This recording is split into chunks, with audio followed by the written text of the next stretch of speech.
Amsterdam, été 1656. Dans la grande synagogue portugaise de la ville, les chandelles projettent des ombres vacillantes sur les visages des anciens. L'air est lourd, solennel, terrible. Les hommes assemblés ce soir-là ne sont pas venus prier. Ils sont venus condamner. Les mots qu'ils prononcent sont anciens, aussi vieux que l'exil lui-même. Ils maudissent un jeune homme de jour et de nuit. Ils le maudissent quant au coucher et debout. Ils interdisent à tout juif de lui parler, de s'approcher de lui, de lire ce qu'il a écrit ou de lui apporter la moindre aide. Ils le retranchent du peuple d'Israël pour toujours, avec toute la colère du ciel et de la terre. Il a 23 ans. Il s'appelle Baruch Spinoza. Et les idées qui lui ont valu cette condamnation allaient remodeler le monde moderne plus profondément que tous les rois, tous les papes et tous les théologiens qui l'avaient condamné. La plupart des gens n'ont jamais entendu son nom. Il n'apparaît dans aucune histoire populaire. Il n'inspire aucun film grand public.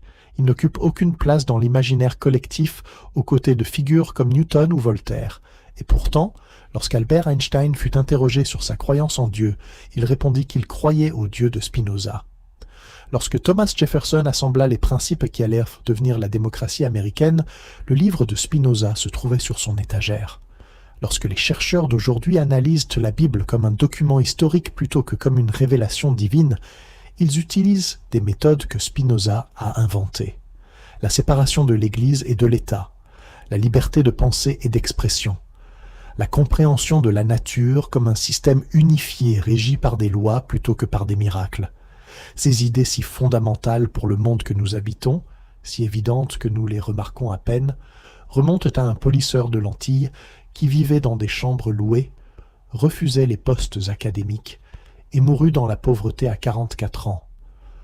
Comment est-ce possible? Comment un homme excommunié de son propre peuple, condamné par les catholiques et les protestants à la fois, dont les livres ont été interdits à travers l'Europe pendant plus d'un siècle, est-il devenu l'architecte invisible de la modernité? La réponse ne réside pas seulement dans ses idées, bien que ces idées aient été révolutionnaires. Elle réside dans la façon dont ces idées ont émergé d'une vie spécifique, façonnée par des circonstances précises. Le traumatisme de l'Inquisition, les libertés singulières d'Amsterdam, l'éducation rigoureuse d'une communauté qui allait le rejeter, et l'obstination tranquille d'un homme qui plaçait la vérité au-dessus de l'appartenance. Ce soir, nous allons retracer cette vie. Depuis ses origines dans une communauté de réfugiés jusqu'à sa fin solitaire dans une pension de famille, à travers l'excommunication qui le libéra et les œuvres qui le transformèrent d'un scandale local en une figure d'importance mondiale. Nous verrons comment son livre le plus dangereux fut écrit pour intervenir dans une crise politique qui faillit détruire la République hollandaise. Nous comprendrons pourquoi son chef-d'œuvre, l'Éthique, ne put être publié de son vivant, et nous découvrirons comment des idées trop dangereuses à prononcer sont devenues le fondement de notre façon de vivre aujourd'hui. Mais pour comprendre tout cela, il faut d'abord comprendre le monde dans lequel Spinoza est entré.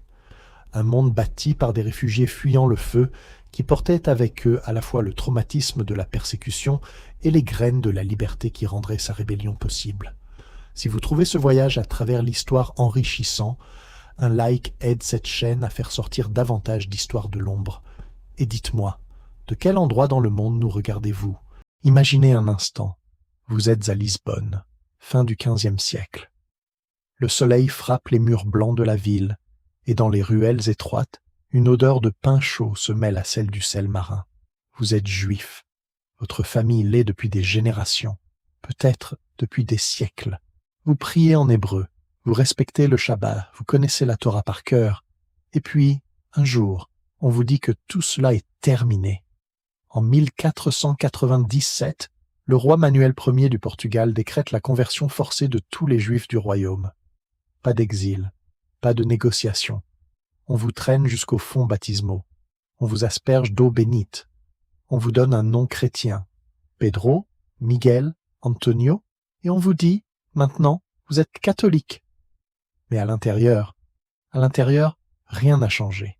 C'est ainsi que naissent les marrans, un mot qui, en espagnol, signifie littéralement porc, un terme de mépris, craché par ceux qui ne leur faisaient confiance ni comme chrétiens, ni comme juifs.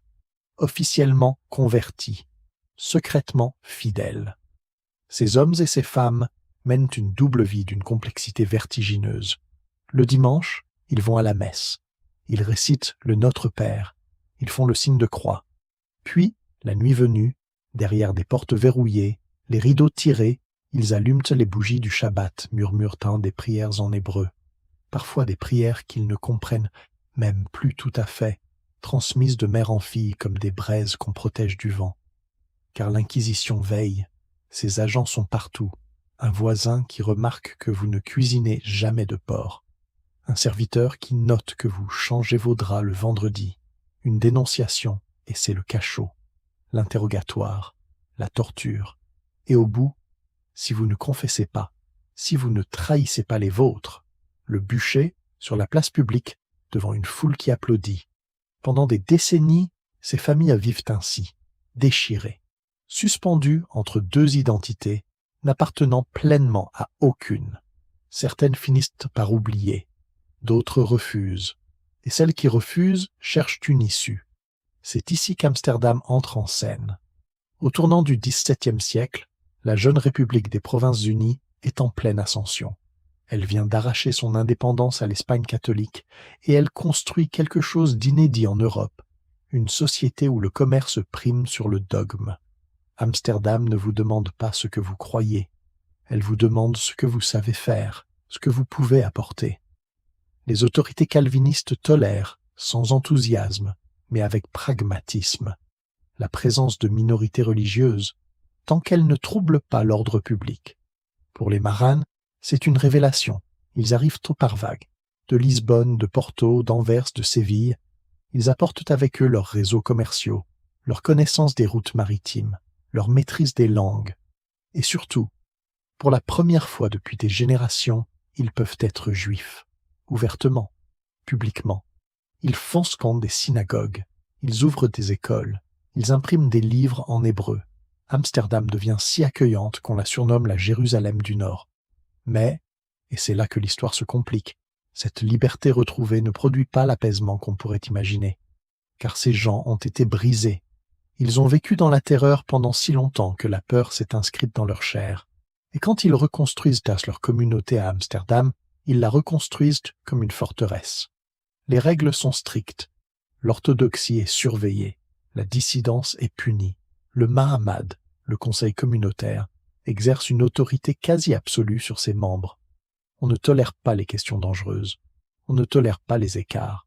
Comme si, après avoir survécu aux flammes de l'Inquisition, cette communauté avait décidé qu'elle allumerait elle-même ses propres feux, mais pour se protéger cette fois.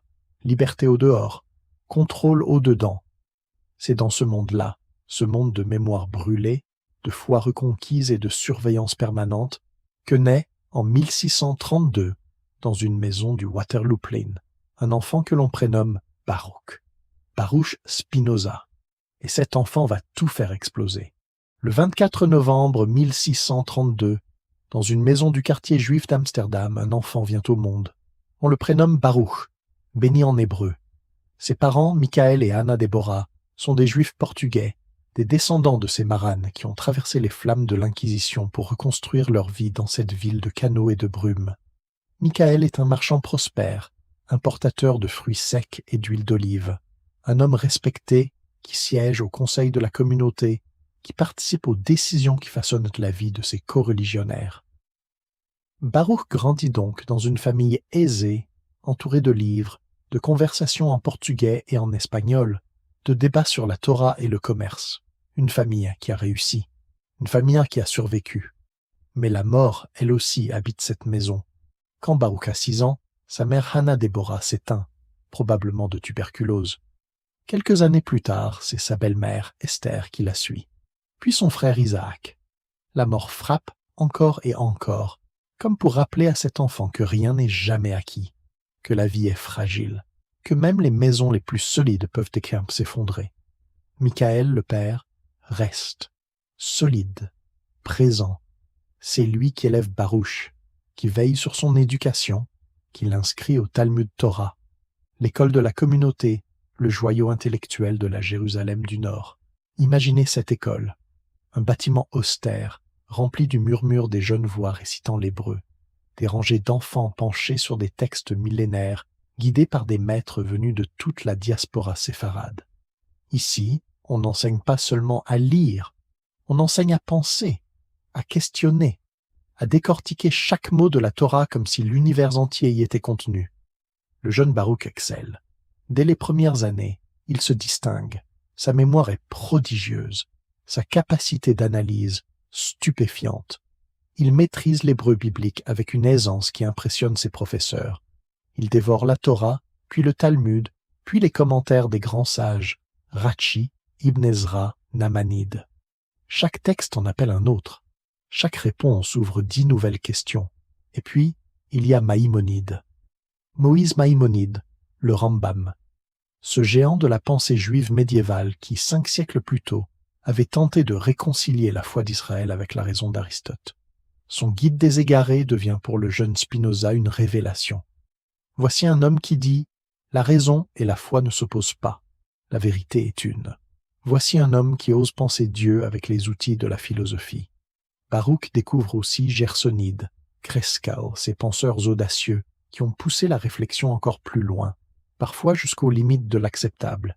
Il absorbe tout, il compare, il confronte, et c'est là peut-être que les premières fissures apparaissent.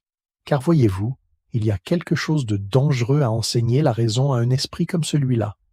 Le Talmud Torah forme ses élèves à interroger les textes, à ne jamais accepter une lecture sans l'examiner sous tous les angles, à chercher la cohérence, la logique, la vérité. Mais cette méthode a un prix. Elle crée des esprits qui ne savent plus s'arrêter, qui appliquent la même rigueur à tout ce qu'ils rencontrent, y compris aux dogmes qu'on leur demande d'accepter sans question. Baruch commence à remarquer des choses, des contradictions dans les textes sacrés, des passages qui ne s'accordent pas entre eux, des miracles qui défient les lois de la nature que la raison lui enseigne par ailleurs. Il pose des questions, discrètement d'abord, des questions que ses maîtres écartent d'un geste. Ce n'est pas à toi d'interroger cela.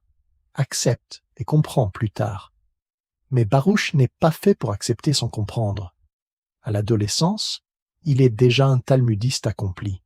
Certains murmurent qu'il pourrait devenir rabbin, qu'il pourrait être l'un des grands esprits de sa génération.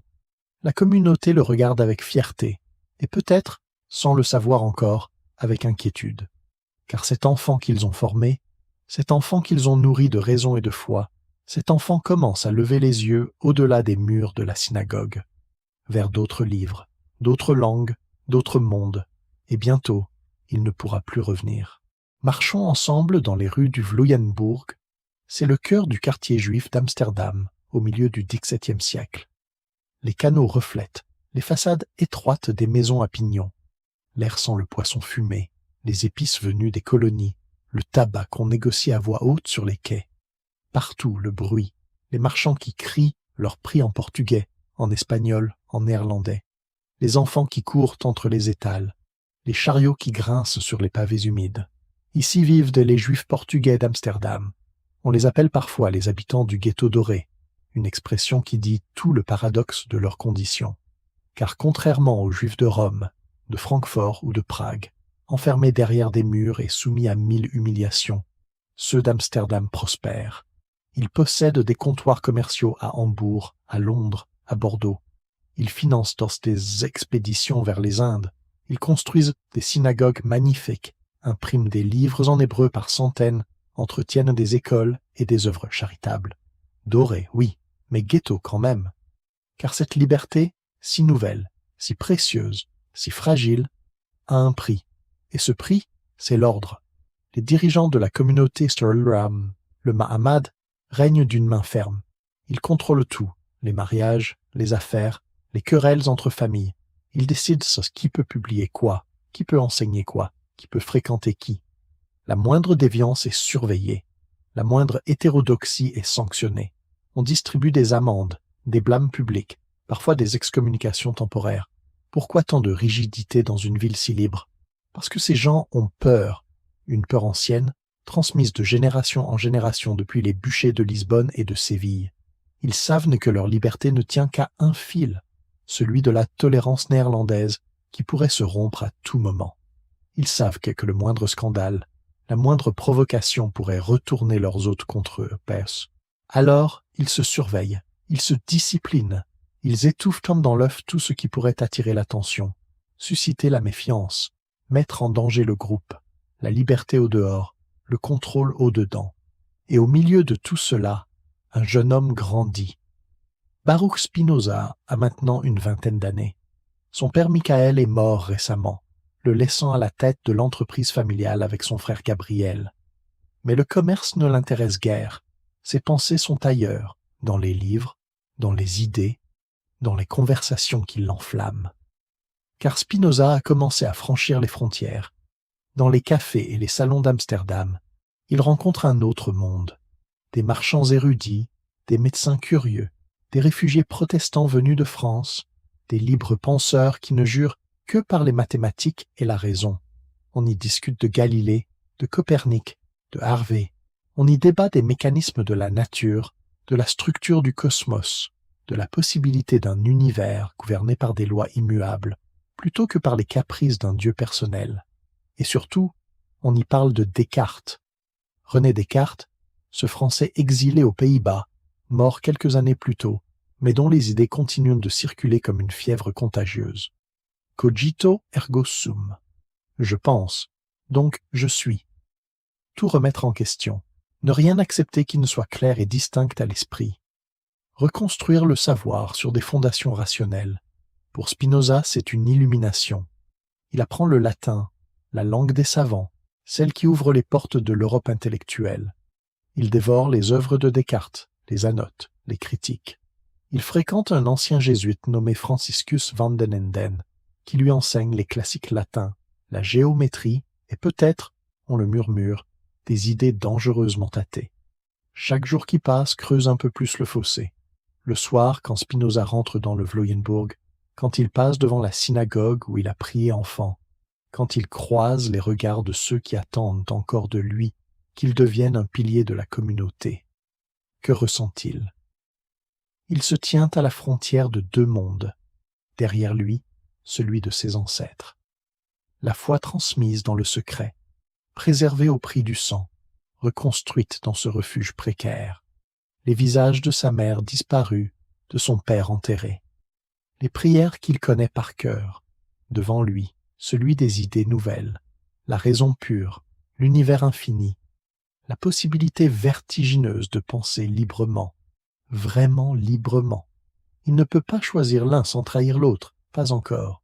Novembre 1654. Michael Spinoza s'éteint, emporté par la maladie. On l'enterre dans le cimetière de Ouderkerk, aux côtés de sa première femme Anna Deborah, sous les arbres qui bordent Clamstel. Baruch, 22 ans, se tient devant la tombe de son père. Derrière lui, la communauté murmure les prières des morts. Devant lui, un avenir soudain béant, car avec Michael disparaît la dernière encre. Bien sûr, il y a encore l'entreprise familiale, les dettes à régler, les créanciers à satisfaire, les marchandises à écouler. Son frère Gabriel compte sur lui. La communauté attend qu'il reprenne sa place dans l'ordre des choses, qu'il se marie, qu'il prospère, qu'il devienne un notable comme son père avant lui. Mais Baruch n'est plus là. Son corps arpente encore les rues du Vloyenburg. Ses mains signent encore des lettres de change. Mais son esprit est ailleurs, dans les livres, dans les questions, dans ce vertige qui ne le quitte plus depuis des mois, des années peut-être.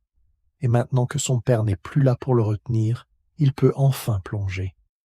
Dans la solitude de sa chambre, Spinoza lit. Il lit Descartes, encore et encore. Le discours de la méthode, les méditations métaphysiques, cette exigence folle de tout reconstruire depuis zéro, de n'accepter pour vrai que ce que la raison démontre clairement. Il lit Hobbes, ce penseur anglais qui ose analyser la religion comme un phénomène humain, politique, explicable par la peur et l'ignorance. Il lit les humanistes de la Renaissance, les sceptiques anciens, les commentateurs hérétiques, que la communauté garde sous clé. Et à mesure qu'il lit, les questions s'accumulent. Des questions qu'il n'ose d'abord formuler qu'en silence, puis qu'il murmure à quelques amis proches, puis qu'il pose ouvertement, dans des cercles de discussion qui se réunissent loin des regards du Mahamad. L'âme est-elle vraiment immortelle? La Torah ne dit presque rien de l'au-delà. C'est le Talmud. C'est Maïmonide qui ont construit cette doctrine. Mais sur quelle preuve Moïse a-t-il vraiment écrit le Pentateuque? Il y a des anachronismes dans le texte, des répétitions, des contradictions que les commentateurs expliquent par des acrobaties interprétatives, mais qui s'effondrent sous le regard froid de la raison. Et Dieu lui-même, ce Dieu qui parle, qui punit, qui récompense, qui se met en colère, est-il autre chose qu'une projection humaine? Une image fabriquée par des hommes qui avaient besoin de donner un visage à l'incompréhensible? Chaque question en appelle 10 autres, chaque réponse s'effrite au contact de l'examen rigoureux. Spinoza ne cherche pas à détruire, il cherche à comprendre. Mais comprendre dans ce monde-là, c'est déjà trahir. Les rumeurs commencent à circuler. Dans les synagogues, et on murmure le nom de ce jeune homme brillant qui pose des questions étranges, qui fréquente des chrétiens, qui parle latin, qui n'assiste plus aux offices avec la régularité d'autrefois. Les anciens froncent les sourcils, les rabbins s'inquiètent. On envoie des émissaires, des amis de la famille, des notables respectés viennent frapper à sa porte. Ils lui parlent doucement. Il lui rappelle ce que sa famille a sacrifié pour arriver jusqu'ici. Il lui demande de réfléchir, non pas à ce qu'il pense, mais à ce qu'il dit, à ce que ses paroles pourraient vraiment provoquer, à la honte qu'il pourrait attirer sur les siens. Spinoza écoute. Spinoza ne cède pas. Alors on essaie autre chose. Selon certaines sources, contestées mais persistantes, on lui aurait offert une rente annuelle. 1000 florins par an peut-être. Une somme considérable. En échange de quoi? De son silence, de sa présence aux offices, de l'apparence de l'orthodoxie. Il refuse. L'atmosphère désormais est celle d'un orage qui approche. Spinoza sent les regards peser sur lui quand il traverse le quartier. Il entend les silences qui s'installent quand il entre dans une pièce. Il sait que chaque conversation qu'il a, chaque livre qu'il lit, chaque pensée qu'il partage est rapportée, analysée, jugée. La communauté ne peut plus l'ignorer, et lui ne peut plus se taire. Quelque chose doit céder. 27 juillet 1656.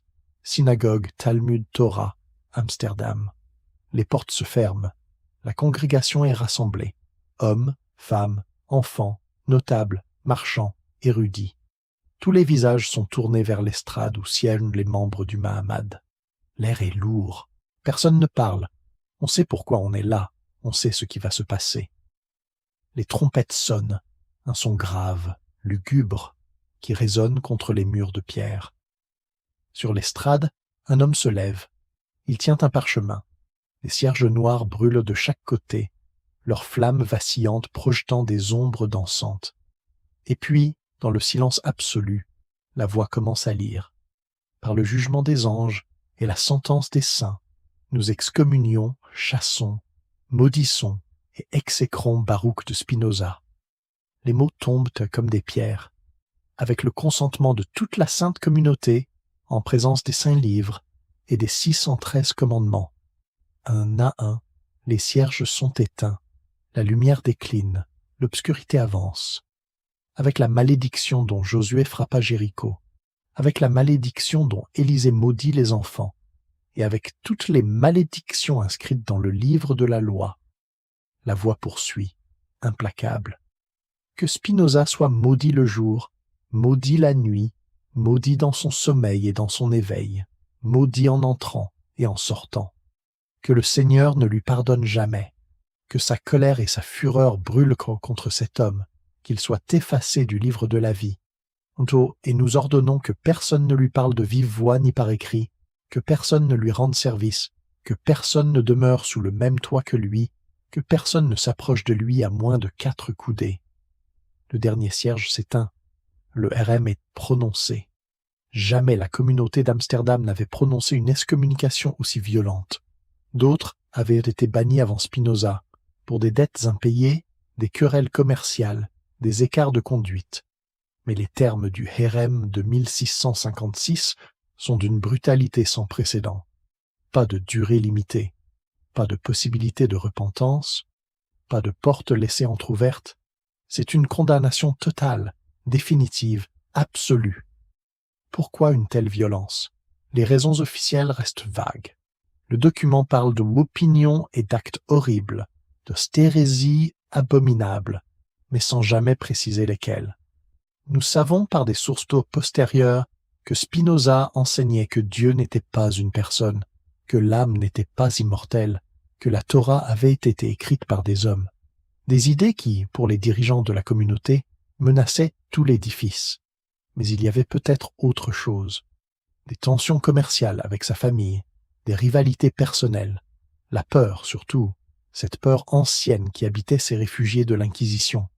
Spinoza, avec ses idées, avec ses fréquentations chrétiennes, avec son refus de se taire, représentait un danger. Non pas pour la vérité, mais pour la survie du groupe. Il fallait l'éliminer avant qu'il ne les élimine. Et Spinoza, comment réagit-il? Pas de supplication, pas de larmes, pas de tentative désespérée de réconciliation. Selon la tradition, il aurait simplement répondu « Fort bien, on ne me force à rien que je n'aurais fait de moi-même ». Une acceptation calme, presque sereine, comme si cette rupture, aussi brutale soit-elle, était en réalité ce qu'il attendait depuis longtemps. Comme si les chaînes qu'il portait depuis l'enfance venaient enfin de tomber. Les conséquences sont immédiates. Sa sœur Rebecca lui tourne le dos, elle ira jusqu'à contester son héritage devant les tribunaux. Ses amis d'enfance ne lui adressent plus la parole. Les portes du Vloyenburg se ferment devant lui, une à une. En quelques jours, Baruch Spinoza perd tout, sa famille, sa communauté, son identité sociale, son nom même, car il abandonne Baruch pour Benedictus, la version latine. Une nouvelle vie, une nouvelle langue, un nouveau monde. Il a 23 ans, il est seul. Mais voici le paradoxe extraordinaire de cette histoire. Cette malédiction, cette tentative de destruction, fut précisément ce qui rendit possible tout ce qui allait suivre. Car Spinoza, désormais, n'avait plus rien à perdre, plus de réputation à protéger, plus de communauté à ménager, plus d'obligations familiales, commerciales, religieuses. Il était libre, libre de penser ce qu'aucun homme n'avait osé penser avant lui, libre de construire, dans le silence de son exil, une philosophie d'une audace inouïe, libre de devenir, non pas le rabbin que sa communauté espérait, mais quelque chose de bien plus grand. Le Hérem voulait l'effacer du livre de la vie. Il l'a inscrit dans l'éternité. Les premiers mois après le Hérem sont les plus étranges. Spinoza marche dans les rues d'Amsterdam, les mêmes rues qu'il a toujours connues, mais tout a changé. Les visages familiers se détournent, les portes restent closes, les conversations s'interrompent à son passage. Il est là, physiquement présent, mais socialement invisible. Un fantôme dans sa propre ville. Alors il part, pas dans un geste dramatique de fuite, mais avec cette même sérénité qui l'a caractérisé depuis le début. Amsterdam n'est plus sa maison, il lui faut en trouver une autre, ou plutôt, il lui faut apprendre à n'en avoir aucune. Rijnsburg, d'abord. Un petit village près de Leyde, paisible, presque endormi. Spinoza y loue une chambre modeste chez un chirurgien. La maison est simple, des murs blanchis à la chaux, une fenêtre donnant sur un jardin, une table de travail, quelques livres. C'est tout ce dont il a besoin. Ici, loin du bruit du monde, il commence à construire. Il écrit le court traité, une première tentative de systématiser ses idées sur Dieu, sur l'homme, sur la nature de la réalité. Les phrases sont encore maladroites par endroits, les concepts pas tout à fait mûrs. Mais l'architecture est déjà là, cette vision d'un univers unifié, d'un Dieu qui n'est pas un souverain dans le ciel, mais la substance même de tout ce qui existe. Il travaille aussi de ses mains, car Spinoza refuse l'aumône, il refuse les mécènes, il refuse, fait stupéfiant, une chaire de philosophie à l'université de Heidelberg, offerte avec tous les honneurs par le prince électeur du Palatinat. Pourquoi? Parce que accepter, ce serait devoir ménager, adapter, censurer. Ce serait échanger une servitude contre une autre. Alors il polit des lentilles pour microscope, pour télescope, pour lunettes. Un travail minutieux, exigeant, qui occupe ses mains pendant que son esprit vagabonde dans les hauteurs de la métaphysique. On dit qu'il était excellent artisan. On dit aussi que la poussière de verre, inhalée jour après jour, a lentement rongé ses poumons. Le prix de l'indépendance se paie parfois en années de vie. Après Rijnsburg, Faubourg, Puis La Haye. Toujours des chambres modestes, toujours la même vie frugale. Du pain, du lait, un peu de bière, quelques pipes de tabac. Ses besoins sont minimes. Son temps est à lui. Et autour de lui, progressivement, un nouveau cercle se forme. Ce ne sont plus les marchands portugais du Vloeienbourg. Ce sont des chrétiens libéraux, des membres des collégiens, ces protestants radicaux qui rejettent toute autorité ecclésiastique, des scientifiques correspondant avec les grandes figures de l'Europe savante, des diplomates cultivés, des médecins curieux de tout. Ils viennent le voir comme on viendrait consulter un oracle. Spinoza les accueille avec gentillesse. Il discute, il explique, il écoute. Ses amis le décrivent comme doux, patient, d'une égalité d'humeur remarquable. Jamais de colère, jamais d'amertume. Même envers ceux qui l'ont banni, il ne semble éprouver aucune rancœur. Comment est-ce possible? On pourrait croire qu'il souffre de cette solitude, qu'au fond de lui, dans les nuits silencieuses de Voorburg, il regrette la chaleur de la communauté perdue, les chants du Shabbat, le visage de sa mère qu'il n'a jamais cessé de chercher dans ses souvenirs, les prières en hébreu qui bercèrent son enfance. Peut-être, nous ne le saurons jamais vraiment, mais il y a dans ces lettres, dans les témoignages de ceux qui l'ont connu, quelque chose qui ressemble à la paix. Pas l'absence de souffrance, mais son dépassement.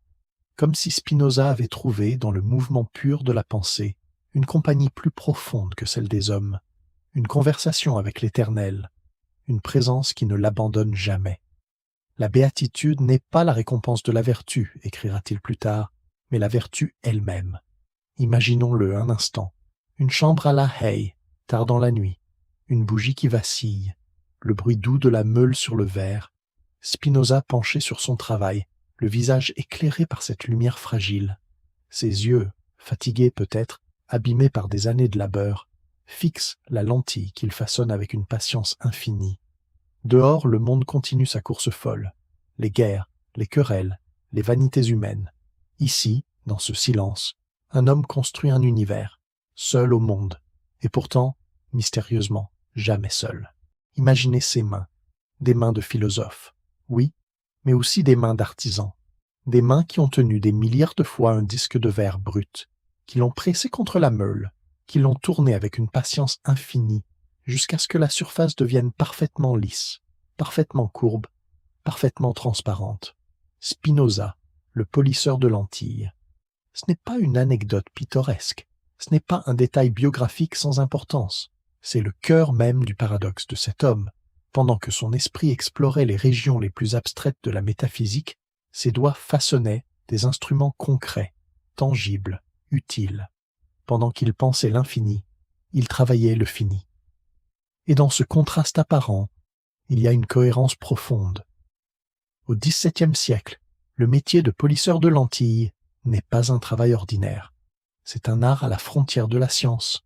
Les lunettes astronomiques de Galilée, les microscopes de Leeuwenhoek, les instruments d'optique qui transforment notre compréhension du cosmos. Tout cela dépend de la qualité des lentilles.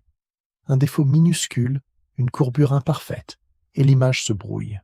La vérité se dérobe. Le travail exige une précision extraordinaire. On commence par un bloc de verre, importé de Venise, souvent, où les artisans maîtrisent depuis des siècles les secrets de la silice pure. On le taille grossièrement, puis on le fixe sur un support, et alors commence le polissage proprement dit.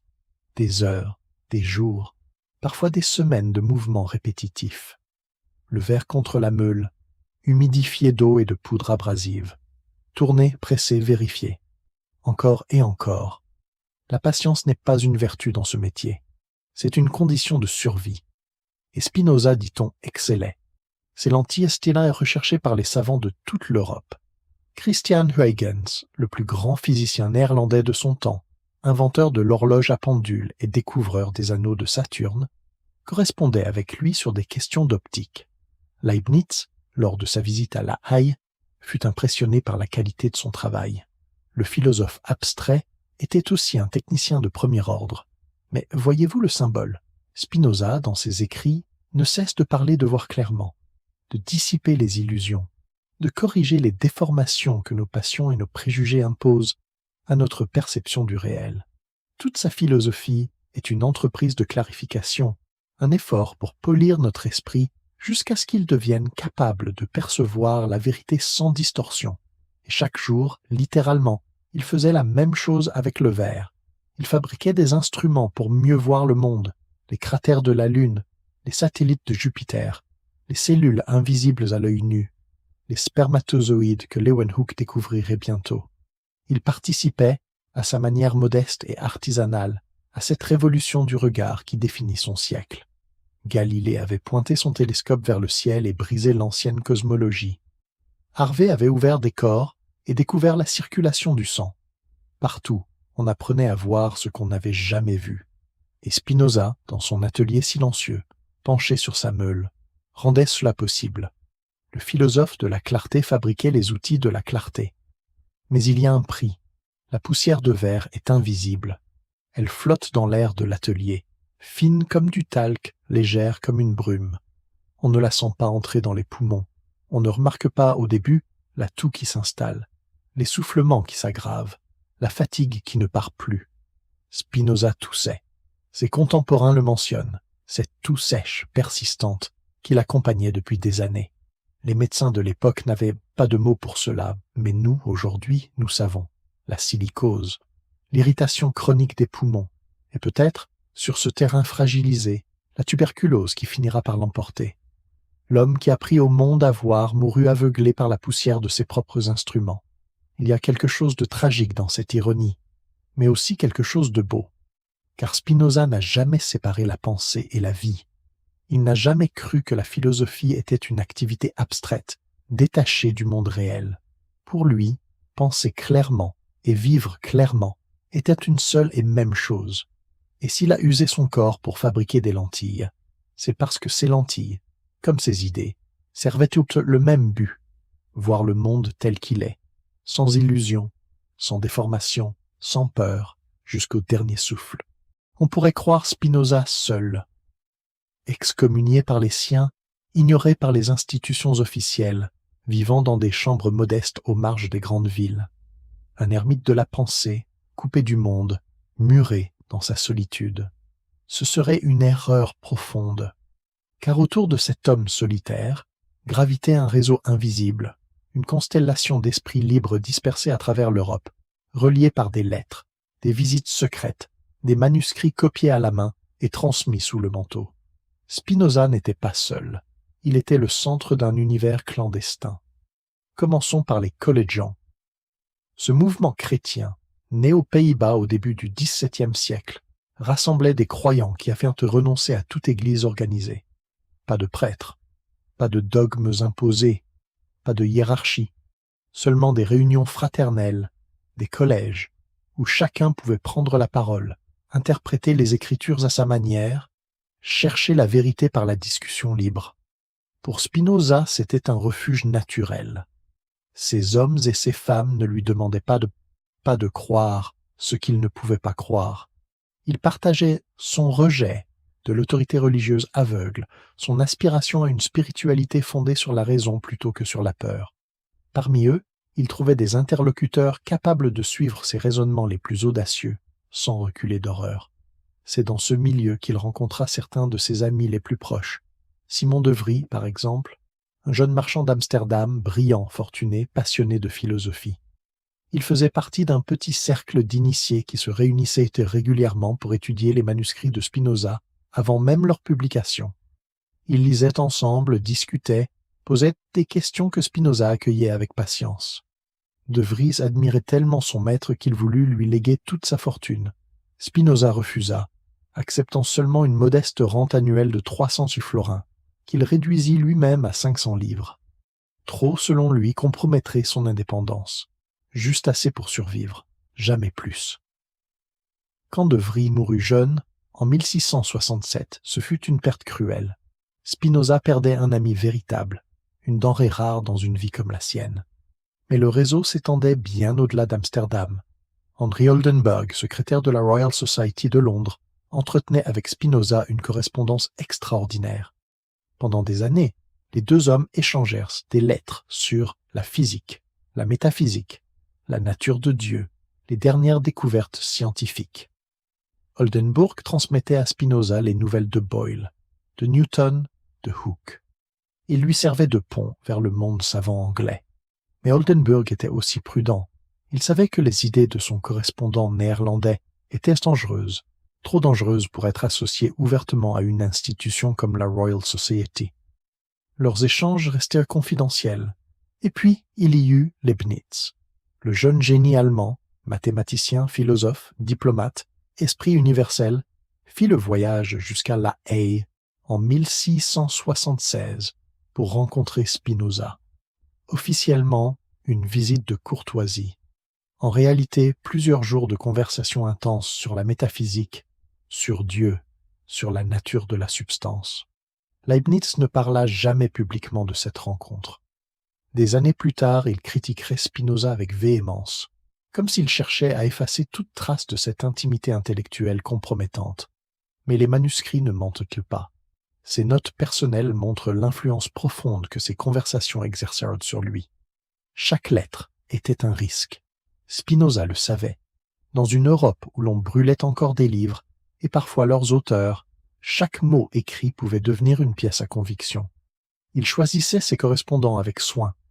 Il calibrait ses révélations. Avec certains, il allait jusqu'au bout de sa pensée. Avec d'autres, il restait prudemment vague. Une double vie intellectuelle, en quelque sorte. Ouvert avec le cercle intérieur, ces quelques dizaines d'âmes capables de comprendre et de garder le silence. Fermé au grand public, dont il se méfiait avec raison. Imaginons un instant cette république des lettres clandestines.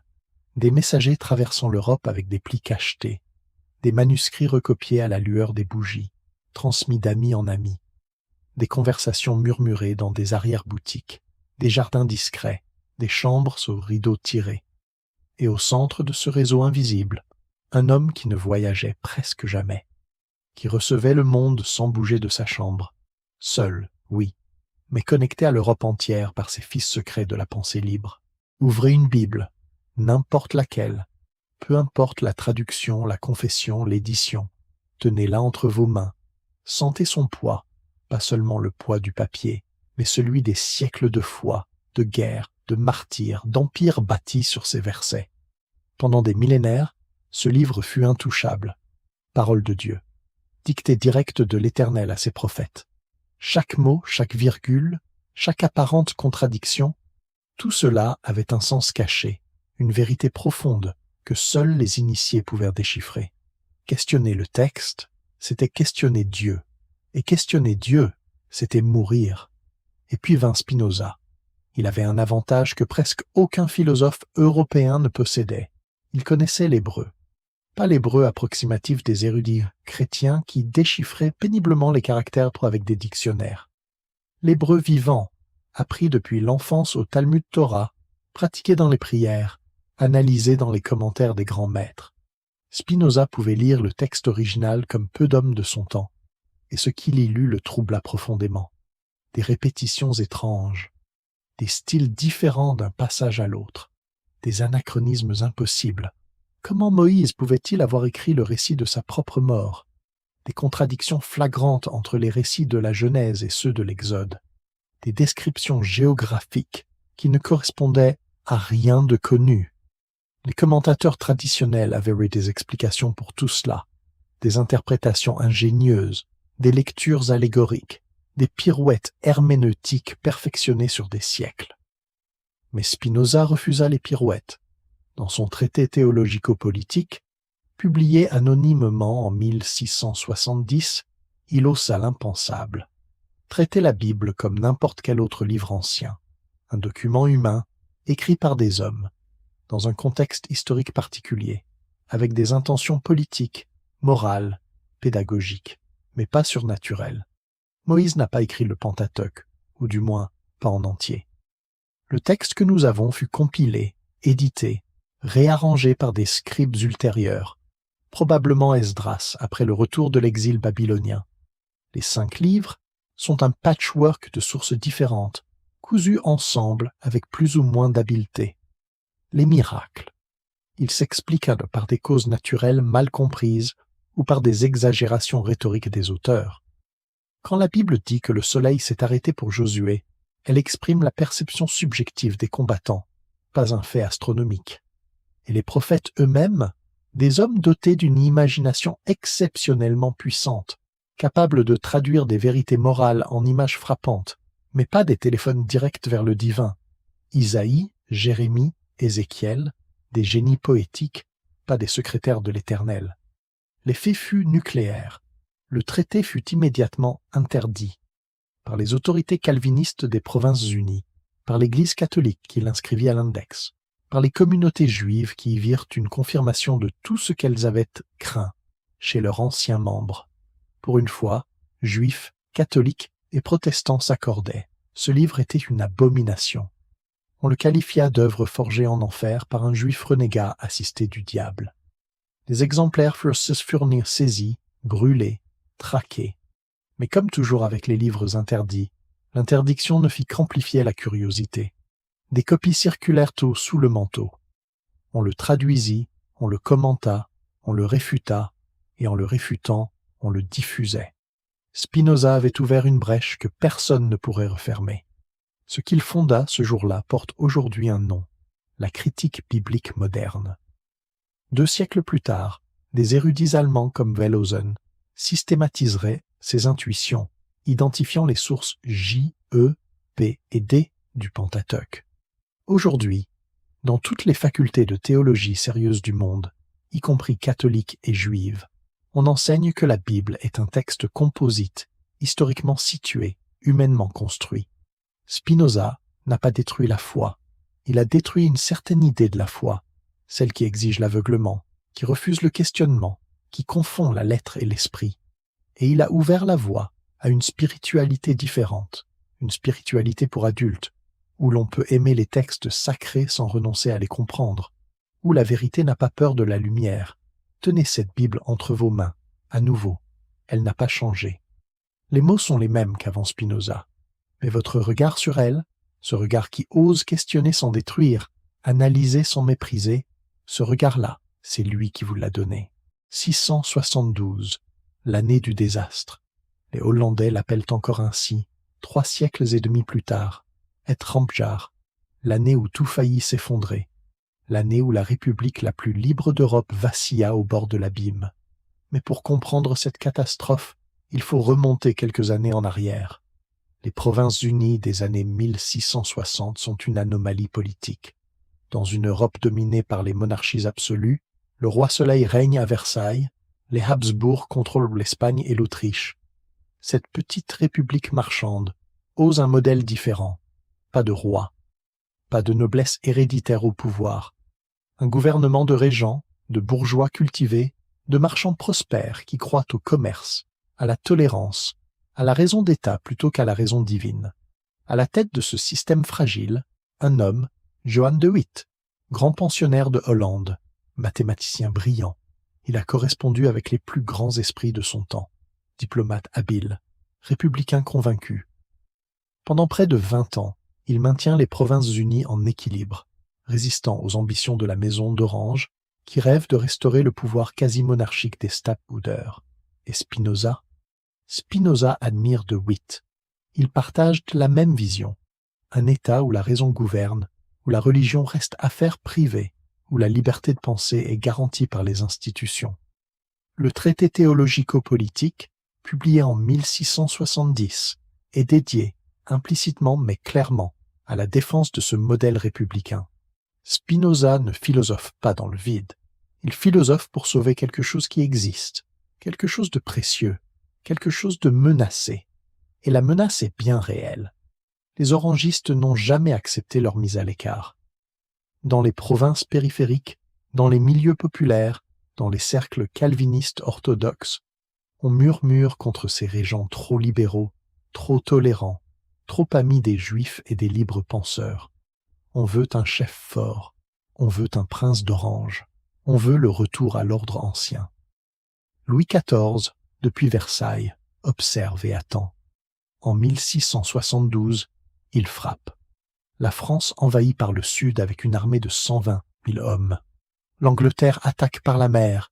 Les évêchés allemands de Münster et de Cologne se joignent à la curée. La République est encerclée, submergée, apparemment condamnée. La panique s'empare du pays. et la foule cherche des coupables. Le 20 août 1672, à La Haye, Johann de Witt et son frère Cornelis sont arrêtés sous des prétextes fabriqués. Une milice civique, infiltrée par des agents orangistes, cerne la prison. La foule grossit. Les cris montent. On réclame la mort des traîtres, de ces républicains qui ont vendu le pays à l'ennemi. Ce qui se passe ensuite défie l'entendement. Les deux frères sont traînés hors de la prison. La foule se jette sur eux. On les lynche. On les mutile. On les éventre. On découpe leurs corps en morceaux que des émeutiers emportent comme trophées. Certains, l'histoire l'a retenu, firent rôtir et mangèrent des fragments de chair. Le grand pensionnaire de la République des Provinces-Unies, l'un des hommes d'État les plus brillants de son siècle, finit dépecé par la populace. Spinoza apprend la nouvelle dans sa chambre de La Haye. Et pour la première fois de sa vie, peut-être la seule, il perd son calme légendaire. Selon son logeur, il voulut sortir immédiatement, descendre dans la rue, placarder une affiche où il aurait écrit 2 mots, « Ultimi barbarorum », les derniers des barbares. Il voulait hurler son dégoût à la face de cette foule sanguinaire, quitte à subir le même sort. Son hôte dut verrouiller la porte pour l'en empêcher. Spinoza resta enfermé, tremblant de rage, impuissant. Cette nuit-là, quelque chose dut se briser en lui, ou peut-être se cristalliser. Car le traité théologico-politique n'était pas un exercice académique. C'était une arme, une tentative désespérée de montrer aux Hollandais que leur liberté dépendait de leur capacité à séparer la religion de l'État, à résister aux démagogues qui instrumentalisaient la foi pour conquérir le pouvoir. Et il avait échoué. La République survécut, miraculeusement, grâce aux inondations qui stoppèrent l'avance française. Mais elle ne fut plus jamais la même. Guillaume III d'Orange prit le pouvoir. L'âge d'or de la tolérance hollandaise commença son lent déclin. Spinoza, lui, continua d'écrire, non plus pour sauver ce qui était perdu, mais pour léguer à l'avenir les idées qui, peut-être, sauveraient d'autres républiques. Amsterdam, 1670. Une imprimerie clandestine. Les presses tournent dans la pénombre. L'encre fraîche marque le papier d'un titre sobre. Tractatus Theologico-Politicus. Sur la page de garde, un nom d'éditeur, Heinrich Kuhnrast, à Hambourg. Sauf que Heinrich Kuhnrast n'existe pas, et le livre n'a jamais vu Hambourg. Spinoza sait exactement ce qu'il fait. Il sait que ce qu'il s'apprête à libérer dans le monde est une bombe. Il sait que les mots qu'il a assemblés avec tant de soin pourraient lui coûter la vie, ou au minimum ce qui lui reste de liberté. Alors, il brouilla les pistes. Pas de nom d'auteur, pas d'adresse véritable. Un fantôme publie un livre fantôme, mais le contenu, lui, est terriblement réel. Que dit ce traité? Il dit ce que personne n'avait osé dire aussi clairement, aussi systématiquement, aussi dangereusement. Il dit que la philosophie et la théologie sont 2 domaines entièrement séparés, que la première cherche la vérité par la raison, que la seconde vise l'obéissance par la foi, et que les mélanger, comme le font toutes les églises, ne produit que confusion, superstition et tyrannie. Il dit que la liberté de penser n'est pas un luxe pour quelques érudits, mais le fondement même de tout État stable. Qu'un gouvernement qui prétend contrôler les opinions de ses citoyens se condamne à la révolte ou à la stagnation. Que la censure est non seulement immorale mais inefficace. Car on ne peut pas enchaîner l'esprit humain. Il dit, et c'est peut-être le plus explosif, que la religion organisée a toujours été, historiquement, un instrument de domination politique, que les prêtres, les rabbins, les pasteurs ont utilisé la peur de Dieu pour asseoir leur pouvoir sur les masses ignorantes, que les miracles ne sont que des événements naturels mal compris, exploités par des manipulateurs habiles. En 300 pages, Spinoza démonte l'édifice entier sur lequel reposait l'autorité des églises. La réaction fut immédiate et unanime. En 1674, les États de Hollande interdirent officiellement le livre. Les théologiens calvinistes le dénoncèrent en chair comme l'œuvre la plus impie jamais imprimée. L'Église catholique l'inscrivit à l'index des livres interdits, où il resta pendant des siècles. Des pamphlets le comparèrent au Coran, à la sorcellerie, aux écrits du diable lui-même. Un critique le qualifia de livre forgé en enfer par un juif renégat, avec l'assistance de Satan. Pour une fois, juifs, catholiques, protestants, calvinistes orthodoxes et luthériens s'accordaient. Cet ouvrage devait disparaître. Ces exemplaires devaient être saisis, brûlés, effacés de la surface de la terre. Mais comment efface-t-on une idée? Le paradoxe est délicieux. Plus on condamnait le Tractatus, plus on en parlait. Plus on l'interdisait, plus on voulait le lire. Les copies circulaient sous le manteau, passées de main en main dans les cercles savants de toute l'Europe. On le reliait avec de fausses couvertures, traités de médecine, histoire naturelle, commentaires sur Tite-Live, pour tromper les douaniers et les censeurs. Des exemplaires voyagèrent jusqu'à Paris, Londres, Venise, Vienne. Leibniz en possédait un, soigneusement dissimulé dans sa bibliothèque. Des aristocrates éclairés le lisaient en secret dans leur château. Des étudiants en théologie le dévoraient, la nuit, troublés et fascinés. Chaque condamnation était une publicité gratuite. Chaque autodafé créait 10 nouveaux lecteurs curieux. Spinoza, depuis sa chambre de La Haye, observait cette tempête avec un calme remarquable. Il ne se rétracta jamais. Il ne s'excusa jamais. Il ne chercha jamais à adoucir son propos pour apaiser ses critiques. Dans ses lettres, il répondait aux objections avec patience, précision et une pointe d'ironie pour ceux qui l'attaquaient sans l'avoir lu. Il savait que la vérité avait sa propre force, que les idées, une fois libérées, ne peuvent plus être emprisonnées, que même si lui disparaissait, même si tous les exemplaires connus étaient détruits, quelque chose survivrait, quelque part, en quelqu'un. Et il avait raison. 350 ans plus tard, le Tractatus Theologico-Politicus est étudié dans toutes les universités du monde. Les hommes qui voulurent le faire taire sont oubliés. Leurs condamnations, leurs pamphlets furieux, leurs autodafés, poussière. Mais les mots de Spinoza demeurent, intacts, invaincus, immortels. Survolons l'Europe un instant. De Lisbonne à Stockholm, de Londres à Vienne, un même nom circule dans les cercles du pouvoir, murmuré avec horreur dans les sacristies, craché avec dégoût dans les sermons, griffonné avec rage dans les décrets officiels.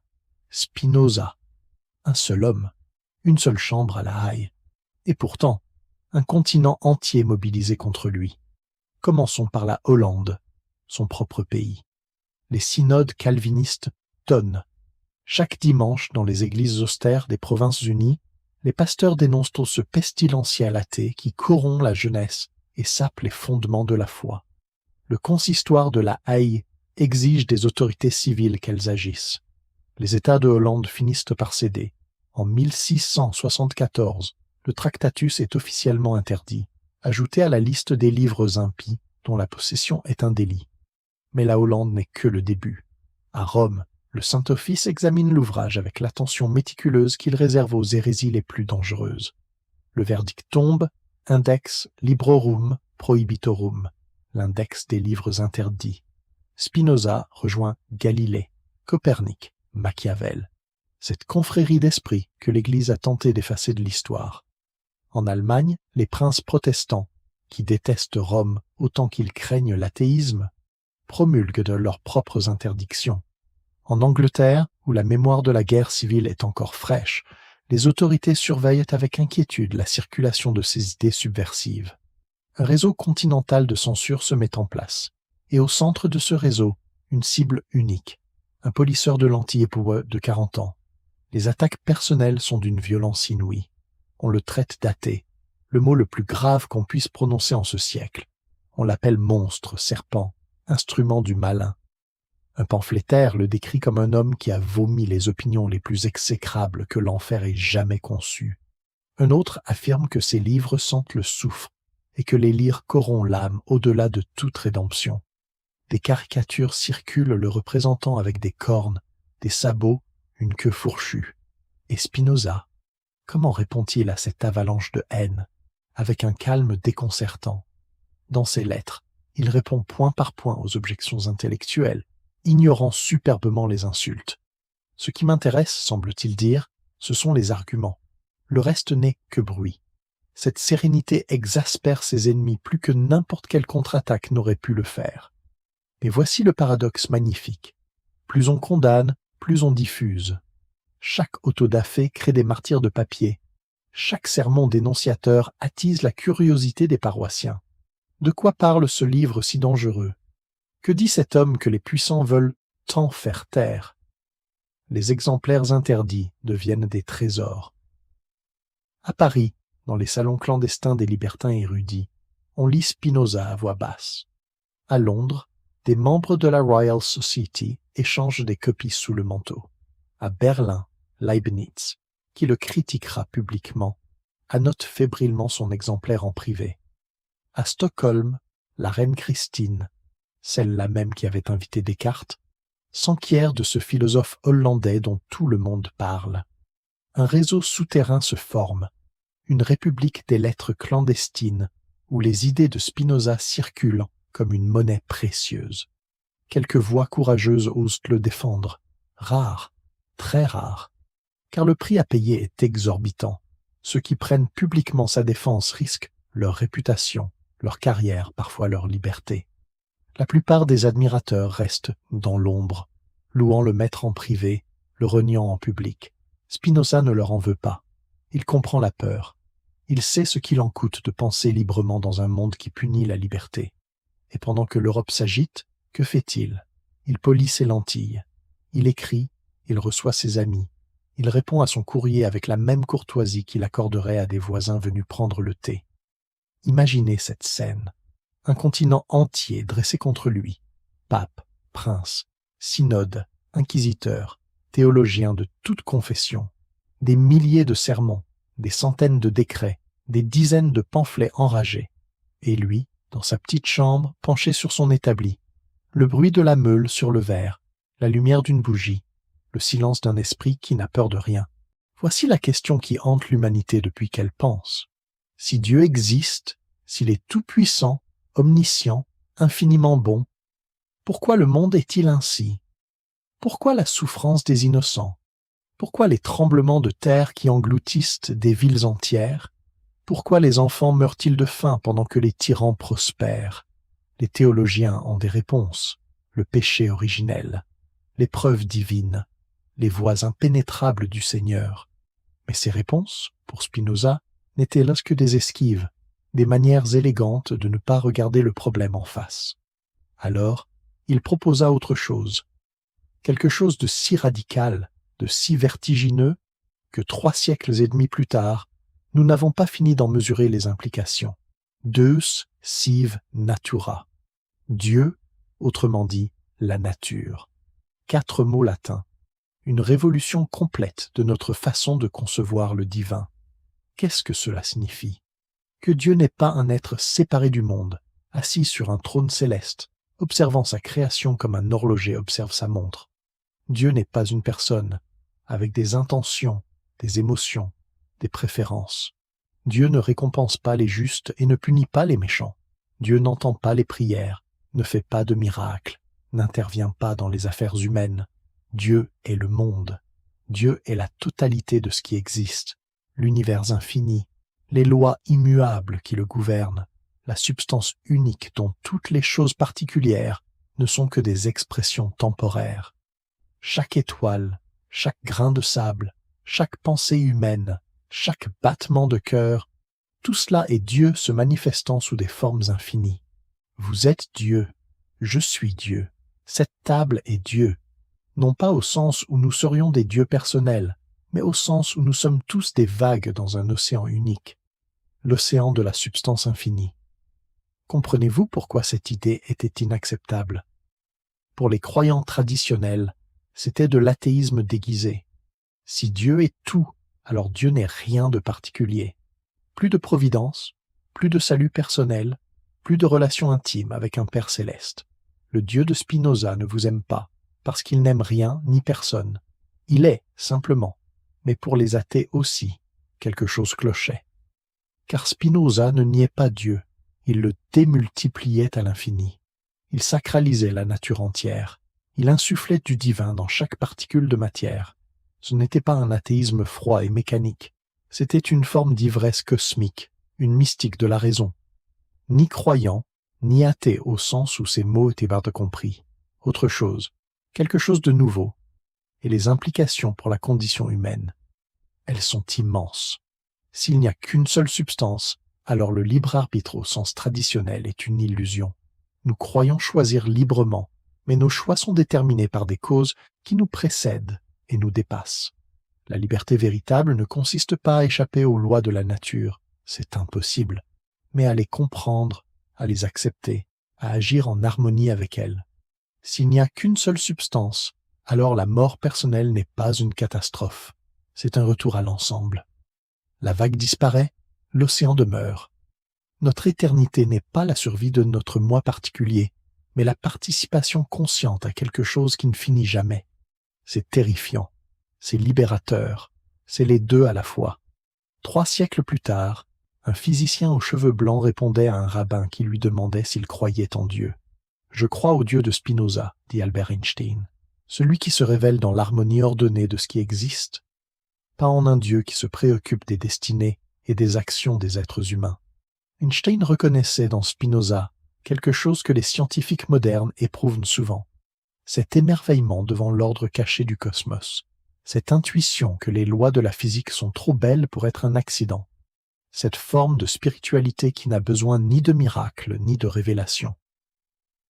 Le Dieu de la raison, le Dieu de l'univers, le Dieu qui ne demande pas la foi aveugle mais l'intelligence éveillée.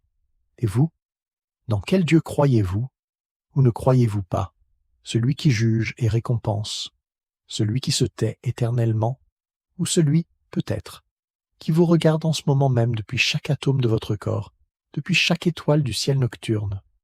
Spinoza n'a pas la réponse à votre place. Mais il a posé la question comme personne avant lui. Ouvrez l'éthique de Spinoza.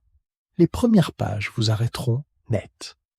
Pas d'introduction chaleureuse, pas d'anecdote, pas de captatio benevolentiae. Juste ceci. Définition 1. Par cause de soi, j'entends ce dont l'essence enveloppe l'existence. Puis définition 2, puis 3, puis des axiomes, puis des propositions, chacune suivie d'une démonstration rigoureuse, de corollaires, de scolies explicatives, page après page, comme un édifice mathématique qui s'élève pierre après pierre vers le ciel. Spinoza a choisi de philosopher mor geometrico, à la manière des géomètres. Et ce choix est tout sauf innocent. Pourquoi écrire un livre de philosophie comme un traité de géométrie? Parce que Spinoza veut atteindre la certitude absolue. Pensez à Euclide. Ces éléments, écrits il y a plus de 2000 ans, sont toujours vrais aujourd'hui. Les théorèmes sur les triangles, les cercles, les parallèles, personne ne les conteste. Ils ne dépendent ni d'une époque, ni d'une culture, ni d'une foi particulière. Ils sont universels, nécessaires, éternels. Spinoza veut la même chose pour la philosophie. Il veut démontrer la nature de Dieu, de l'esprit humain, des émotions et de la liberté avec la même rigueur qu'Euclide démontre que la somme des angles d'un triangle égale 2 droits. Pas des opinions, pas des croyances, des vérités, aussi solides que le roc, aussi inattaquables que les mathématiques. L'ambition est vertigineuse, peut-être la plus grande qu'un philosophe ait jamais osé. L'éthique se déploie en 5 parties. La première, de Deo, de Dieu, pose les fondations. Spinoza y démontre qu'il n'existe qu'une seule substance, infinie, éternelle, cause d'elle-même. Cette substance, il l'appelle Dieu, ou la nature. Tout ce qui existe n'est qu'une modification de cette substance unique. Nous ne sommes pas des créatures séparées de notre Créateur. Nous sommes des expressions de l'être infini. La deuxième partie explore l'esprit humain et son rapport au corps. Contre Descartes, qui séparait radicalement l'âme et la matière, Spinoza affirme leur parallélisme strict. L'esprit et le corps sont une seule et même chose, vus sous 2 aspects différents. Chaque idée correspond à un état corporel. Chaque passion a sa traduction physiologique. La troisième partie, et c'est là que Spinoza devient psychologue, cartographie les émotions humaines avec une précision clinique. Le désir est l'essence même de l'homme. La joie est le passage à une perfection plus grande. La tristesse, le passage à une perfection moindre. Et de ces 3 affects fondamentaux dérivent tous les autres. L'amour, la haine, l'espoir, la crainte, l'envie, la pitié. La quatrième partie décrit notre servitude. Nous croyons être libres, mais nous sommes gouvernés par des passions que nous ne comprenons pas. Nous poursuivons des biens illusoires. Nous fuyons des maux imaginaires. Nous sommes comme des somnambules traversant l'existence sans jamais nous éveiller. Et puis, le sommet, la cinquième partie. De libertate humana, de la liberté humaine. Spinoza y montre comment la connaissance peut nous libérer. Comprendre nos passions, c'est déjà commencer à les maîtriser. Contempler l'ordre éternel de la nature, c'est accéder à une forme de béatitude que rien ne peut troubler. La béatitude n'est pas la récompense de la vertu, écrit-il dans la dernière proposition, mais la vertu elle-même. Cette psychologie des affects, ce regard froid et compatissant sur les mécanismes de l'âme humaine, préfigure Freud de 2 siècles. L'inconscient, Spinoza savait déjà que nous ignorons les vraies causes de nos actions. Le refoulement, il analysait comment nous transformons nos désirs inavouables en passions acceptables. La thérapie par la parole, il croyait que nommer ces émotions, les comprendre rationnellement, diminuait leur emprise sur nous. Tout était déjà là, dans ces pages géométriques. Mais ce livre ne pouvait pas paraître. Spinoza le savait. Après le scandale du Tractatus, publier l'éthique aurait été suicidaire. Le manuscrit circulait parmi ses amis les plus proches, copié à la main, lu en secret, discuté dans des réunions clandestines. Mais pas d'impression, pas de diffusion publique, pas de son vivant. Imaginez-le pendant ces dernières années, travaillant chaque jour à son chef-d'œuvre, polissant chaque proposition comme il polissait ses lentilles, sachant que ces pages ne verraient peut-être jamais le jour, sachant que la postérité seule lui rendrait justice. Il écrivait pour l'éternité, et l'éternité l'a entendu. Voici une idée qui nous semble aujourd'hui évidente.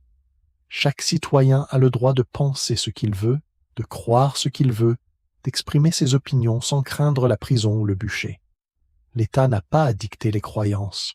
L'Église n'a pas à gouverner les corps. La conscience de chacun est un sanctuaire inviolable. Évident, n'est-ce pas? Sauf que pendant des millénaires, cette idée n'existait pas. Ou plutôt, elle existait, mais la prononcer à voix haute pouvait vous coûter la vie. Et l'homme qui l'articula avec le plus de force, le plus de clarté, le plus de courage, avant Locke, avant Voltaire, avant Jefferson, s'appelait Spinoza. Replacez-vous dans l'Europe du XVIIe siècle. Louis XIV règne à Versailles, monarque absolu par la grâce de Dieu. Les Habsbourg gouvernent l'Espagne et l'Empire au nom de la foi catholique. En Angleterre, les rois Stuart revendiquent le droit divin. Partout, le pouvoir politique et le pouvoir religieux s'entrelacent si étroitement qu'on ne sait plus où commence l'un et où finit l'autre. Contester le roi, c'est contester Dieu. Contester l'Église, c'est contester l'État. Dans ce monde-là, Spinoza pose une question simple et dévastatrice. De quel droit? De quel droit un souverain prétend-il régner sur les pensées de ses sujets? De quel droit une Église prétend-elle enchaîner les consciences? Le pouvoir politique a-t-il vraiment intérêt à cette tyrannie? Ou se condamne-t-il lui-même? L'argument de Spinoza est d'une logique implacable.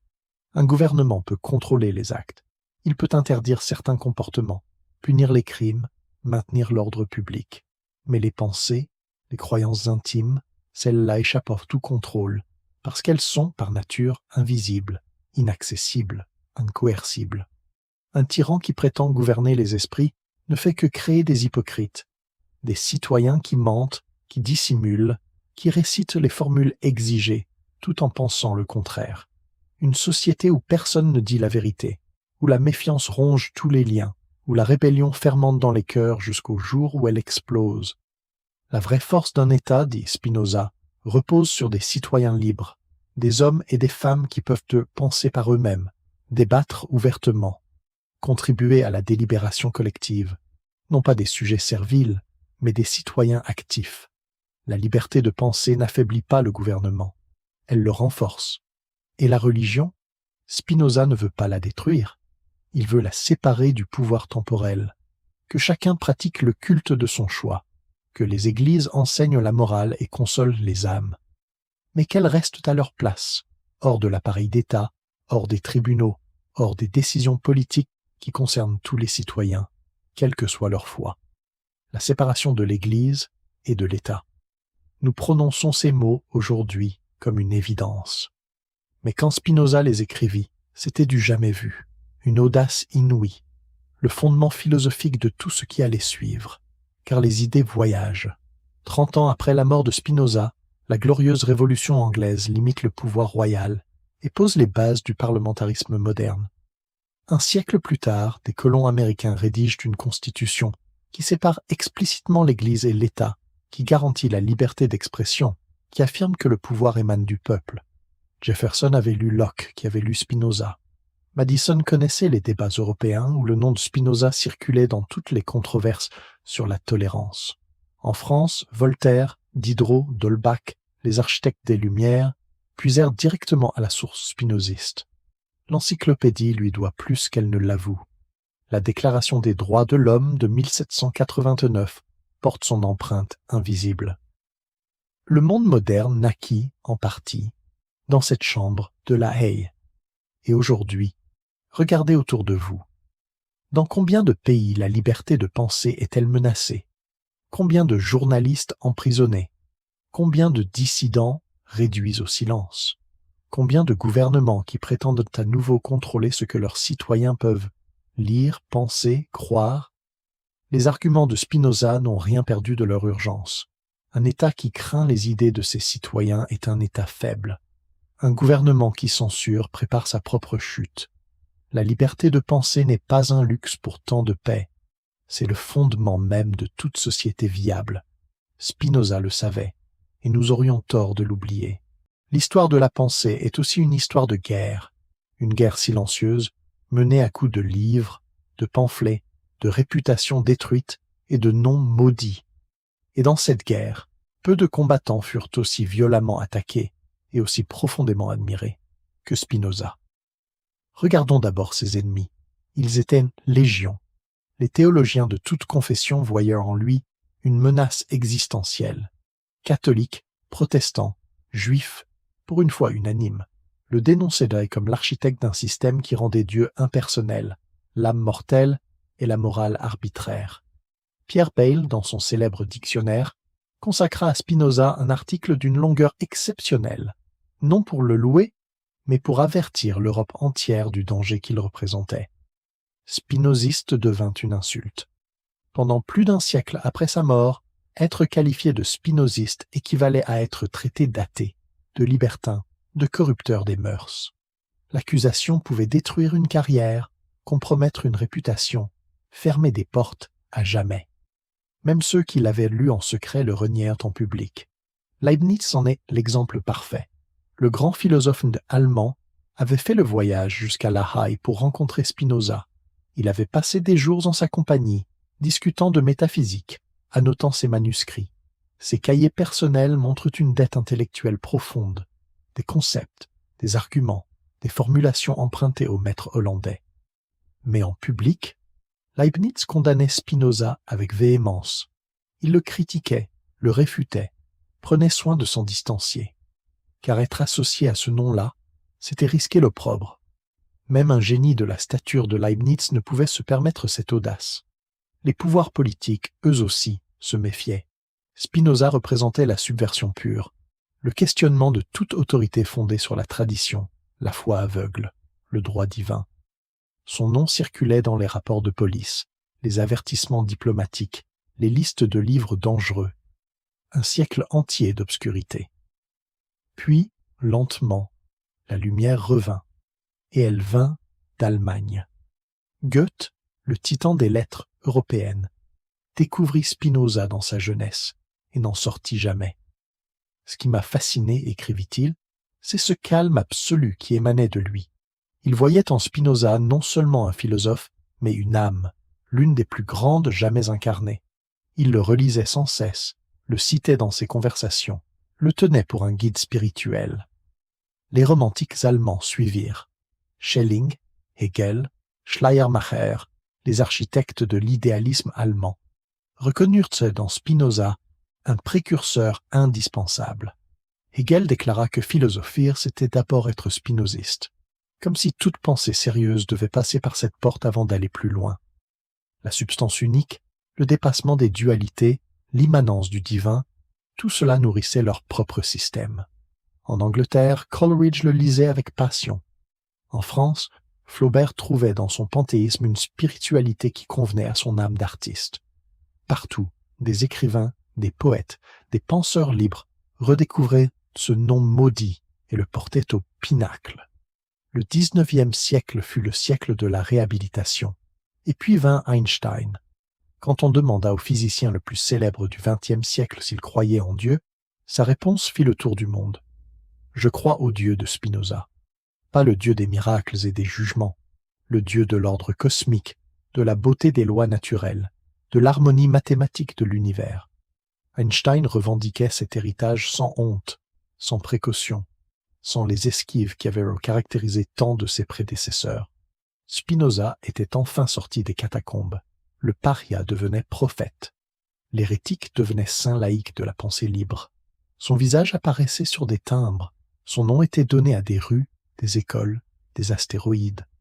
Que retenir de ce renversement spectaculaire? Peut-être ceci: la grandeur d'un penseur se mesure à ses ennemis autant qu'à ses admirateurs. Spinoza eut les deux dans des proportions exceptionnelles. Des ennemis puissants, acharnés, convaincus qu'il représentait un danger mortel pour l'ordre du monde, et des héritiers lumineux, courageux, qui reconnurent en lui quelque chose d'irremplaçable. Les premiers sont oubliés. Les seconds ont façonné notre modernité. Et Spinoza, depuis sa chambre modeste de La Haye, avait peut-être prévu tout cela. L'hiver 1677 à La Haye est rude. Dans une chambre modeste, au premier étage de la maison d'un vitrier nommé Hendrik van der Spyck, un homme tousse. Il tousse depuis des années maintenant. Cette toux sèche, persistante, qui ne le quitte plus. Ses poumons, rongés par des décennies de poussière de verre, ont fini par céder.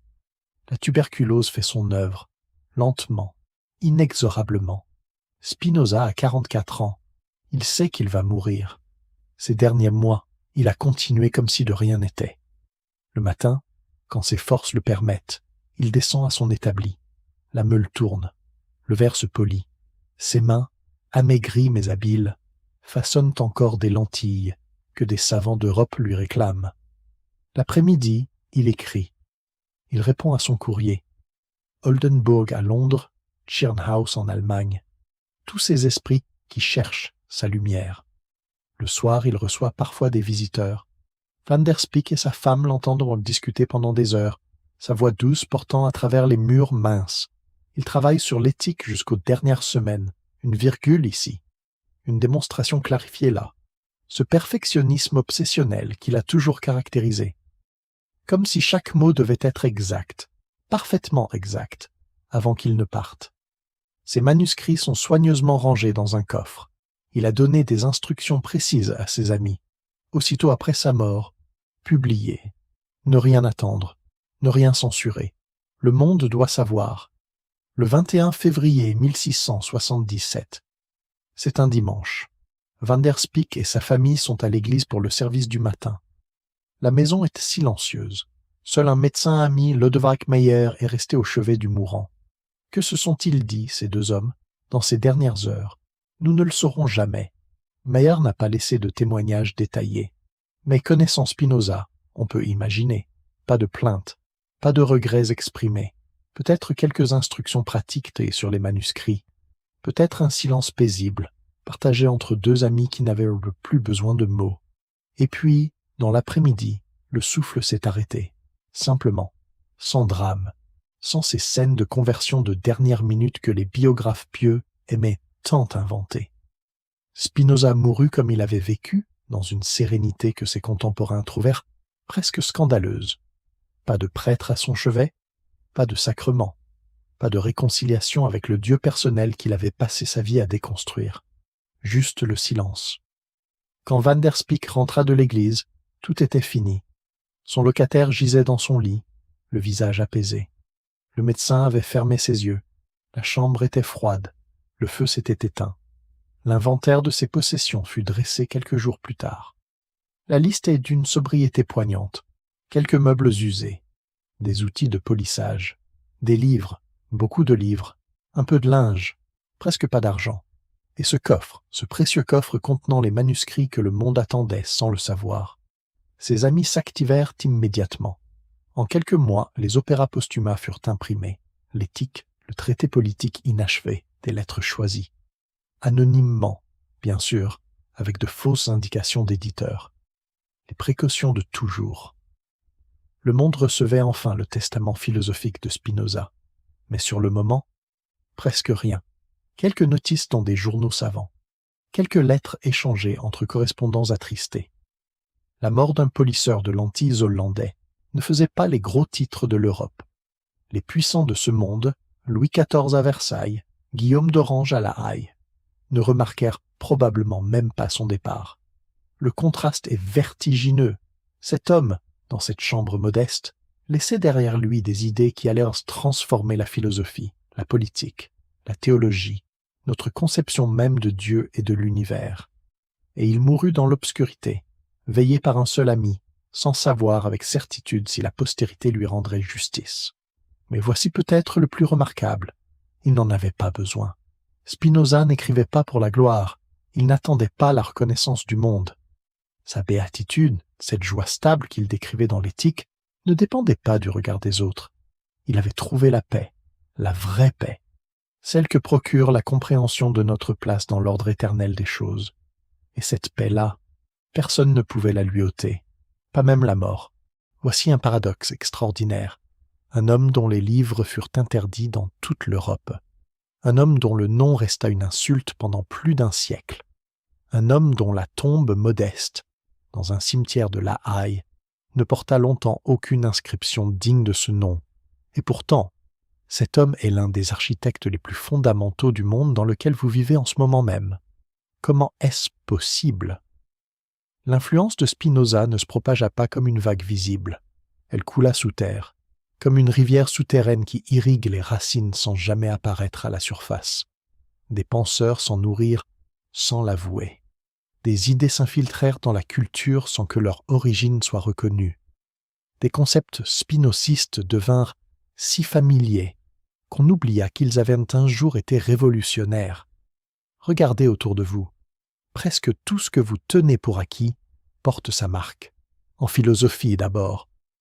Kant, le géant de Königsberg, construisit sa critique de la raison pure en dialogue constant avec Spinoza, parfois pour le réfuter, souvent pour lui emprunter. Hegel déclara qu'on ne pouvait pas philosopher sans d'abord être spinoziste. Schelling, Fichte, toute la tradition idéaliste allemande, ce mouvement qui domina la pensée européenne pendant un siècle, s'enracina dans le sol qu'il avait labouré. Plus tard, Nietzsche le reconnut comme un précurseur. Bergson, Deleuze, les philosophes de la différence et de l'immanence, tous revinrent à cette source inépuisable. En politique, son empreinte est peut-être plus profonde encore. La séparation de l'Église et de l'État, ce principe qui fonde nos démocraties libérales, fut théorisé par Spinoza avant Locke, avant Montesquieu, avant Jefferson. La liberté d'expression comme condition de la stabilité politique, son argument formulé dans le Tractatus, résonne encore dans nos constitutions. Quand les pères fondateurs américains rédigèrent le premier amendement, quand les révolutionnaires français proclamèrent la liberté de conscience, ils s'inscrivaient, consciemment ou non, dans une lignée dont Spinoza était le patriarche. En sciences bibliques, la révolution est totale. Toute l'exégèse historico-critique moderne, cette approche qui analyse la Bible comme un document humain, historiquement situé, littérairement construit, repose sur les méthodes que Spinoza inventa. Wellhausen, Renan, Bultmann, tous les grands noms de la critique biblique des 19e et 20e siècles marchaient dans ses pas. Aujourd'hui, dans les facultés de théologie du monde entier, y compris catholiques, y compris juives, on enseigne ce que Spinoza fut le premier à démontrer, que la Bible est une œuvre composée, éditée, transmise par des hommes faillibles. En psychologie, sa préscience stupéfie. Sa théorie des affects, le désir comme essence de l'homme, la joie et la tristesse comme mouvements fondamentaux de l'âme, les passions comme force qui nous gouvernent, à notre insu, préfigure Freud de 2 siècles. L'inconscient, Spinoza savait déjà que nous ignorons les vraies causes de nos actions. la thérapie par la compréhension. Il croyait que nommer ses émotions diminuait leur emprise. Antonio Damasio, le neuroscientifique contemporain, a consacré un livre entier, Looking for Spinoza, à montrer comment les découvertes modernes sur le cerveau confirment les intuitions du philosophe hollandais. En sciences naturelles, enfin, sa vision d'un univers régi par des lois immuables, sans miracle ni intervention surnaturelle, contribua à légitimer philosophiquement la révolution scientifique. Newton, Darwin, Einstein, tous travaillèrent dans un cadre conceptuel que Spinoza avait aidé à rendre pensable. Quand Einstein déclarait croire au Dieu de Spinoza, il reconnaissait cette dette. La science moderne présuppose un cosmos ordonné, intelligible, dépourvu de caprices divins. Cette présupposition, Spinoza l'avait défendue quand elle était encore hérétique. Au XXe et XXIe siècle, une véritable renaissance spinoziste s'est produite. Les neuroscientifiques redécouvrent sa philosophie du corps et de l'esprit. Les philosophes politiques revisitèrent ses théories de la démocratie à l'heure où le libéralisme vacille. Les écologistes trouvent dans son panthéisme une spiritualité compatible avec le respect de la nature. Les chercheurs en intelligence artificielle s'interrogent sur sa conception de l'esprit comme système d'idées. Spinoza est plus vivant aujourd'hui qu'il ne l'a jamais été. Et voici la réflexion vertigineuse. Nous vivons dans un monde qu'il a contribué à construire sans que la plupart d'entre nous le sachent. Nos institutions, nos sciences, notre façon même de penser Dieu, la nature et la liberté portent son empreinte invisible. C'est peut-être la forme la plus profonde d'influence qui soit, celle qui devient si fondamentale qu'elle se confond avec la réalité elle-même. Princeton, New Jersey, année 1920. Un journaliste pose une question à Albert Einstein. La question que tout le monde veut lui poser. Croyez-vous en Dieu ? Le physicien aux cheveux blancs réfléchit un instant. Puis, avec ce sourire malicieux que le monde entier connaît, il répond « Je crois au Dieu de Spinoza ». Cette phrase traversa le siècle. Elle fut citée, commentée, déformée, instrumentalisée. Mais sa signification profonde mérite qu'on s'y arrête, car elle dit quelque chose d'essentiel sur notre monde et sur l'héritage de cet homme que nous avons accompagné depuis 20 chapitres. Le Dieu de Spinoza, ce n'est pas le Dieu qui juge et punit. Ce n'est pas le Dieu qui intervient dans l'histoire, qui choisit des peuples élus, qui récompense les fidèles et damne les mécréants. Ce n'est pas le Dieu des miracles, des révélations, des commandements gravés dans la pierre. C'est le Dieu de l'ordre cosmique.